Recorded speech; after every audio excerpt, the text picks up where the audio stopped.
All right, we're Wisconsin High Rod Radio. We're here. We're from Wisconsin with these guys. They're real popular guys. Fellow cheeseheads. This is so cool. You know, here we're sitting on the couch at the Ring Brothers Ponderosa. Yep. We're in the living room right now. That's true, yeah. We're back in Wisconsin. We're back in Wisconsin. We haven't had a full beer, so I guess I did. Okay. You know what? Congratulations, Yeah, you guys. definitely. We were here for the unveiling, but you also, everyone needs to know, because we are live right now on Facebook, we have 2 cars in the top 21 out of over 1,500 entries. That is amazing. I don't know if anybody's ever done it before, but congratulations. Yeah, definitely. What do you think about that? It's mind-boggling. I tell my wife, you know, you walk through, just to even get noticed. Really, I mean, if you think of it, you have no idea the talent of people in this industry, and then I think you can even get noticed once. Well, like, I think we asked you a long time ago when we had you on the show. Did you ever think you would get to this part, this point? You know, it was way early on when we first got into this. You know, my wife, I don't even remember what car we had built at that time, but Peggy, my wife, wanted so much for somebody to see that car that she would call all the magazines and they would be like, yeah, we've seen them all, you know. And, you know, to go from begging to get seen, it's just great. It's hard to believe a couple guys from the cornfield in the middle of Wisconsin. Literally. You have a cornfield around. We know that. Well, look at us on the radio. It's taken us a long time to be seen. Anyway, who are on the radio? Nobody sees us on the radio. That's right. But you know, we're looking at the Mustang here. You know, and again, the thing about you guys, what you do, the Ring Brothers, the subtleness and different changes that you create. Jay Leno had mentioned it at the time. You got to keep looking at the car, to see all the different changes that you do. And you know, explain right now, just some of the things on the car. Well, what is the car? Because we're on radio right now. So what is the car? Explain it. It's a 1965 Mustang convertible. We actually widened the car 4 inches. You know, it's kind of confusing on the radio to tell somebody to widen the car. We actually cut the fenders in half the long way, the doors in half the long way, and the quarter panels off the car, and added 2 inches in there. And really, what it does. If I wouldn't have told you the thing was wide, I don't think you could even pick it up. Right, not exactly. But what it does, we've always thought them cars were one of the most beautiful Mustangs. So it was one of my favorite. I don't know about Mike, but we always thought they were too narrow from the back and the front. They just wasn't just too small. But by doing this, I think it really kind of helps the proportions.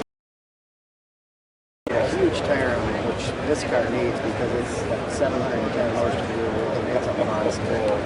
You will be fine. But he is so excited by this car. Now, have you put another 65 Mustang next to it and photographed it? No. That would be interesting because then you would really see it. Side by side would be tremendously. Yes. You know, the first one we did a fastback years ago. It was a producer Mustang. It's also a 65 fastback. And I remember pulling that into a couple shows and actually parking it next to other fastbacks at one time. And they just wanted to move it.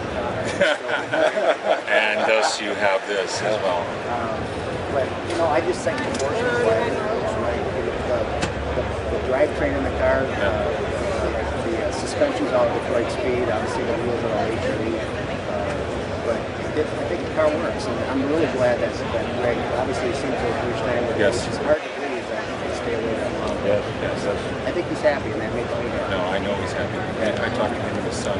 And we talked about the luggage rack, and I know you did that too in the unveiling, and the color of the top. Why don't you talk a little bit about those 2 features? Mike? Oh. You're awful quiet. He fell asleep on the couch. For those that don't know, we actually are sitting on a couch. I was actually looking at the scenery. Oh, my wife said that's what it's we are on speaker. We are on speaker. Oh, man. Sorry, honey. I thought it was just that. No. It's being piped all through SEMA. Nice. We are also on this thing too. Okay, where were we? Top? Yeah, that's what I thought. And the luggage rack. I don't think that's the tops he was talking about. What did somebody say? You heard it first here. Your wife says Wisconsin on the show. Top. Luggage rack. Yeah, luggage rack. Yeah, the top. Jim was right. It was like, you know, you try to pick different textures all the time and try to push that. And, you know, it was one of those things where we were flipping through the book and Jim just landed on that one. He said, I like it. It's just, that's how things happen, you know, you don't have any, it's really cool because you can kind of do what it is, and you paint it the color that comes to you, you kind of want to do, and then the other colors just kind of come. Well, I know. I think the car really. Yeah, I think we like the color. I think you guys knew what you were doing. Yeah. Cool, yeah. No, the owner actually noticed right away, I was talking to him, that the color of the fabric goes with the wheels. Yeah. And he said, I noticed that right away, that it's such a nice balance between the two against that beautiful gold. That blue, what is that? I mean, it's actually... It's not a Ford blue, no, but it kind of is a Ford blue. Right. It's actually a Porsche car. It really it's is. Cayenne, yeah. Okay, that's what it is. But it's blue by you blue right now. All right. You know, before you get distracted again, luggage rack. Let's talk about racks and ties. Now here's what I think is cool about this whole thing is. I don't even have a button for this. You know what I think is cool about this whole thing? That earlier when they were doing the other earlier interview, kind of Jim said I don't like to talk a lot. Mike does more, but yet we just had Mike here. He was speechless. Well, we weren't going to revisit why. Okay, can we get to the luggage rack? It's got a nice rack. He's smiling. It's okay, he's smiling right now. Oh, this is fun. The luggage rack. Tell us about the luggage rack. I think I'll leave that to Jim. You know, Nobody puts a luggage rack on a custom car. absolutely nobody does. And actually, when it came up, we were like, I think Mike actually said, "Are you out of your mind?" But no, I just thought it'd be cool to come up with our own idea of a luggage rack that may or may not have been on these cars. Obviously, a lot of people put them on back in that time. Yes. You see convertibles all over with that chrome bar rack. So we kind of put our own twist on it, and I really think it works on the car. It gives it that nostalgic look. And I can visualize that deck not having it on there. I think it would have looked incomplete. I think that's what gives it that old nostalgic feel. But yes, you did put your own Ring Brothers twist on it. Yeah, with the carbon fiber spoiler. Yeah, very, very cool. Very, very cool. And I got to mention too that earlier a gentleman came up to us and asked again about our radio show, but he said, I don't live. Anything else he said, and it was true. Both your workers, you're at your shop, and you're always doing the work yourself. You're not just managing it. You're there working. I thought you were going to mention he was a police cop and he wants to know what the shooting is. There's all these gunshots going on over there with the Ring Brothers. We had all the police on our side too. Matter of fact, this car, when we were tuning it, we were panicking when we had it done. The interior wasn't done at all. So I had Jerry from Wagner Motorsports come down, and he was sitting on the floor on one side, and I was sitting on the floor on the other. And we were getting after it pretty hard with no seats in the car. And I got to the end of the road, probably after doing 120 miles an hour. The cop pulls in with an SUV. County cop looks down at me and goes, "No seat belts." I looked up at him and goes, "No seats." And he says, "I'm going back to Bearable now." And he just kept going. I love that story. That's a great story. What do you want to think? Yeah, go ahead. Well, I have to tell you one more cop story. So the local cop, he's getting called all the time because we're tearing the streets up by our shop all the time.